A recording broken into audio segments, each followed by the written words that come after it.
اعوذ باللہ من الشیطان الرجیم، بسم اللہ الرحمن الرحیم۔ 19ویں تراویح کے چند اہم نکات۔ آج 23ویں پارے کی تلاوت کی گئی۔ سورہ یاسین قرآن کا دل ہے، یعنی اس میں قرآن کی دعوت کو پرزور طریقے سے پیش کیا گیا ہے۔ فرمایا، جب سور پھونکے جائیں گی تو لوگ اپنے اپنے قبروں سے اٹھ کھڑے ہوں گے، گھبرا کر کہیں گے کہ یہ کس نے ہماری خوابگاہ سے ہمیں اٹھایا؟ ان سے کہا جائے گا، یہ وہی چیز ہے جس کا رحمان نے تم سے وعدہ کیا تھا اور رسولوں کی بات سچی تھی۔ ایک زور کی آواز ہوگی اور سب کے سب ہمارے سامنے حاضر کر دیے جائیں گے۔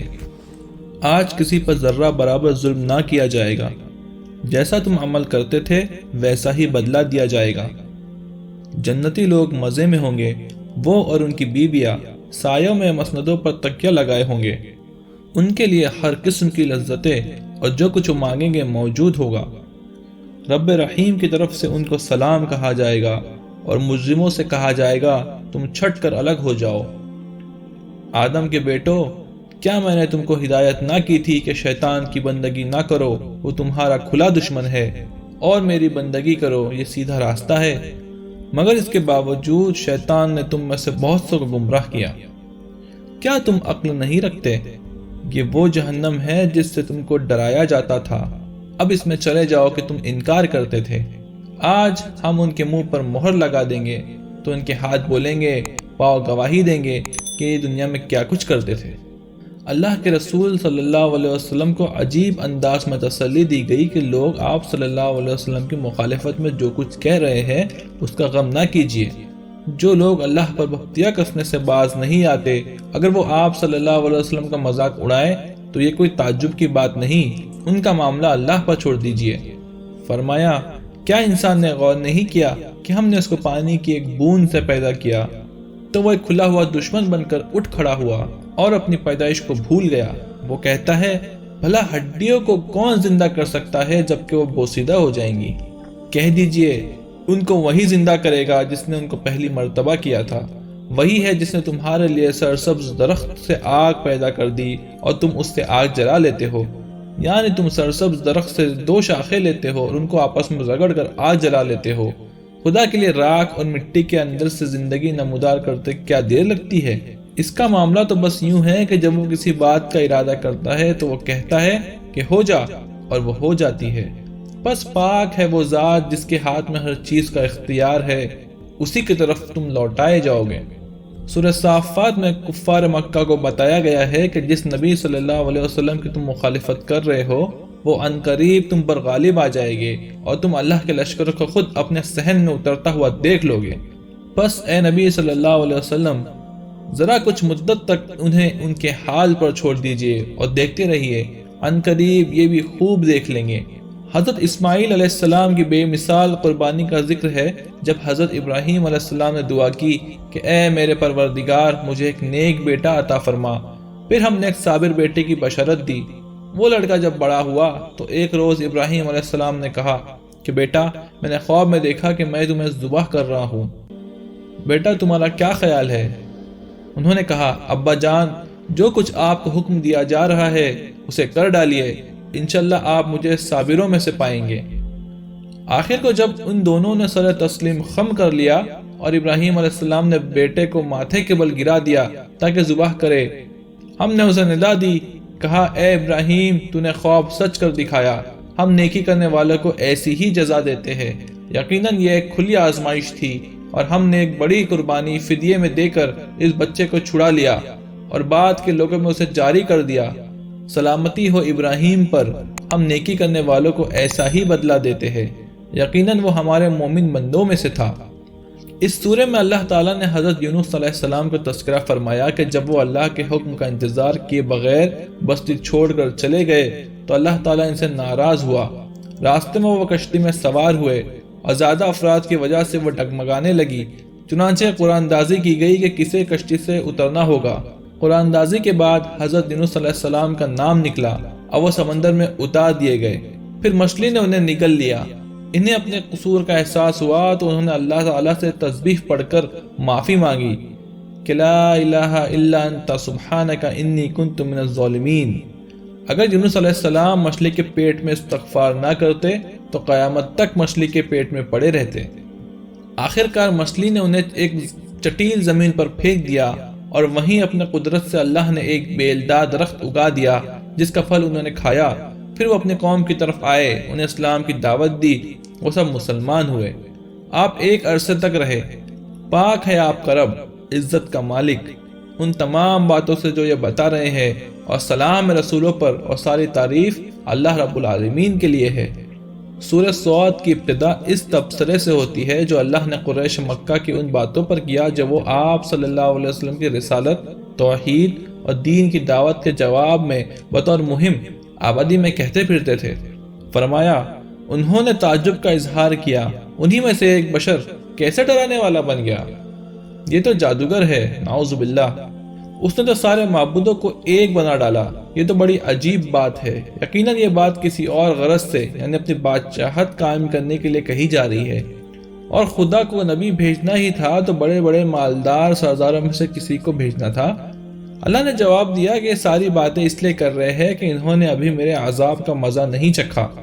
اگر یہ اتنے اہم ہوتے کہ ہم ان سے مشورہ کر کے نبی بناتے تو پھر یہ عرش الہی پر چڑھ کر فیصلہ بدلوا لیتے۔ یہ تو ایک چھوٹا سا گروہ ہے جو اس شہر ہی میں شکست کھانے والا ہے۔ ان سے پہلے نوح علیہ السلام کی قوم بھی رسولوں کو جھٹلا چکی تھی۔ ان کفار مکہ کی ان کے سامنے کیا حقیقت ہے مگر میری سزا کا فیصلہ نوح علیہ السلام کی قوم پر چپک کر رہا۔ یہ لوگ بس ایک دھماکے کے منتظر ہیں جس کے بعد دوسرا دھماکہ نہیں ہوگا۔ یہ چاہتے ہیں کہ یوم حساب سے پہلے ہی ان کا حساب چکا دیا جائے۔ سورہ صاد کے بعد اس تراویح میں سورہ زمر کے 3 رکوع شامل ہیں۔ یہ سورہ مسلمانوں کے مکہ سے حبشہ ہجرت کرنے سے پہلے نازل ہوئی ہے، کیونکہ سورہ میں کہا گیا ہے کہ ارض اللہ واسعہ، یعنی اللہ کی زمین بہت وسیع ہے۔ اگر ایک ملک یعنی زمین اللہ کی بندگی کرنے والے پر تنگ کر دی گئی ہے تو دوسری جگہ چلے جاؤ۔ اس میں نبی صلی اللہ علیہ وسلم کی دعوت کا اصل مقصد واضح کیا گیا ہے۔ انسان کو چاہیے کہ خالص اللہ کی بندگی اختیار کرے اور کسی دوسرے کی اطاعت اور عبادت سے اپنے خدا پرستی کو آلودہ نہ کرے، اور دین خالص صرف اللہ کا حق ہے۔ رہے وہ لوگ جنہوں نے اس کے سوا دوسرے سرپرست بنا رکھے ہیں اور کہتے ہیں کہ ہم ان کی عبادت صرف اس لیے کرتے ہیں کہ وہ اللہ تک ہمیں پہنچانے کا ذریعہ ہے، اللہ یقیناً ان کے درمیان ان تمام باتوں کا فیصلہ فرما دے گا جن میں اختلاف کر رہے ہیں، یعنی اللہ تک پہنچانے کا ذریعہ بننے والوں کے متعلق بھی ان میں اتفاق نہیں۔ کوئی سورج، چاند اور ستاروں کو دیوتا اور ذریعہ بنائے ہوئے ہے، کوئی کسی اور کو۔ اس کا سبب یہ ہے کہ ان میں سے کسی کے پاس علم نہیں ہے کہ جس کی بنا پر ان کے اللہ تک پہنچنے کا ذریعہ ہونے کا یقین ہو سکے، اور نہ کبھی اللہ کے پاس سے کوئی ناموں کی فہرست آئی ہے کہ ان سب کو اس حیثیت سے مان لے۔ بس اندھی عقیدت میں محض اپنے قیاس سے اپنے پچھلوں کی اندھی تقلید کرتے چلے آ رہے ہیں۔ اس لیے اختلاف ہونا ضروری ہے۔ اللہ کسی ایسے شخص کو ہدایت نہیں دیتا جو جھوٹا اور منکر حق ہو، یعنی ایسے لوگ جھوٹا گڑا ہوا عقیدہ لوگوں میں پھیلاتے ہیں۔ پھر فرمایا کہ اگر اللہ چاہتا کہ کسی کو اپنا بیٹا بنائے تو اپنی مخلوق ہی میں سے کسی کو یہ مقام دیتا، مگر خالق و مخلوق میں یہ رشتہ ناممکن ہے، چنانچہ پاک ہے وہ اس سے کہ کسی کو بیٹا بنائے، وہ اللہ ہے اکیلا غالب۔ یہ مقام قرآن کے مشکل مقامات میں سے ہے۔ اس کا واضح مطلب یہ ہے کہ اللہ جس کو بھی بیٹا بناتا وہ بہرحال مخلوق ہوتا، اور مخلوق الوہیت میں شریک نہیں ہو سکتی۔ ہاں، صرف برگزیدہ بزرگ ہو سکتی ہے، اس لیے اللہ نے کسی کو بیٹا نہیں بنایا۔ بناتا تو تمہیں ضرور خبر کرتا۔ اس نے اپنے رسولوں کو برگزیدہ کیا ہے، مگر وہ بھی اس کے بندے اور رسول ہے، الوہیت میں شریک نہیں ہے۔ اللہ اور کائنات کے صحیح تعلق کے بارے میں وضاحت کی کہ اس نے آسمانوں اور زمین کو برحق پیدا کیا ہے، وہی دن پر رات اور رات پر دن کو لپیٹتا ہے۔ اس نے سورج اور چاند کو اس طرح رکھا ہے کہ ہر ایک مقرر وقت تک چلا جا رہا ہے۔ جان رکھو وہ زبردست ہے اور درگزر فرمانے والا ہے۔ اس نے تم کو ایک جان سے پیدا کیا، وہ وہی ہے جس نے اس جان سے اس کا جوڑا بنایا، اور اس نے تمہارے لیے مویشی پیدا فرمائے۔ وہ تمہاری ماؤں کے پیٹوں میں 3 تاریک پردوں کے اندر تمہیں ایک کے بعد ایک شکل دیتا چلا جاتا ہے۔ یہی اللہ ہے تمہارا رب، بادشاہی اللہ ہی کی ہے، کوئی معبود اللہ کے سوا نہیں۔ پھر تم کدھر چلے جاتے ہو؟ اگر تم کفر کرو تو اللہ کو تمہاری کوئی پرواہ نہیں، لیکن وہ اپنے بندوں کے لیے کفر کو پسند نہیں کرتا، اور اگر تم شکر کرو تو وہ اسے تمہارے لیے پسند کرتا ہے۔ یاد رکھو، کوئی بوجھ اٹھانے والا کسی دوسرے کا بوجھ نہیں اٹھائے گا۔ آخر کار تم سب کو اپنے رب کی طرف پلٹنا ہے، پھر وہ تمہیں فرما دے گا کہ تم کیا کرتے رہے ہو۔ وہ تمہارے دلوں کا حال تک جانتا ہے۔ اب کیا وہ شخص جس کا سینہ اللہ نے اسلام کے لیے کھول دیا ہے اور وہ اپنے رب کی طرف ایک روش پر چل رہا ہے، اس شخص کی طرح ہو سکتا ہے جس نے ان باتوں سے کوئی سبق نہیں لیا؟ تباہی ان لوگوں کے لیے جن کے دل اللہ کی طرف سے سخت ہو گئے ہیں، وہ کھلی گمراہی میں پڑے ہوئے ہیں۔ ہم نے اس قرآن میں لوگوں کو طرح طرح کی مثالیں دی ہیں کہ یہ ہوش میں آئیں۔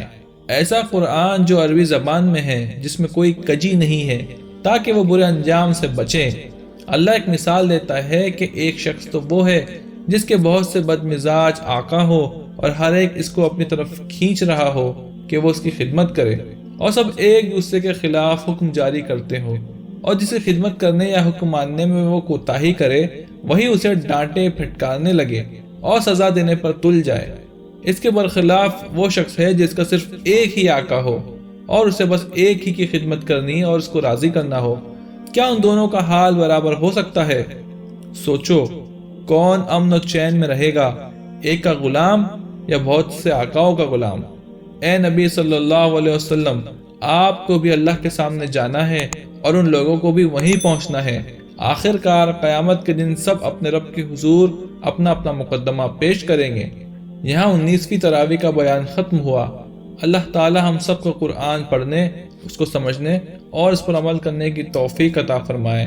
اللہ اس کی برکتوں سے ہمارے شہر، ملک اور عالم اسلام کے حالات تبدیل فرمائے۔ آمین یا رب العالمین۔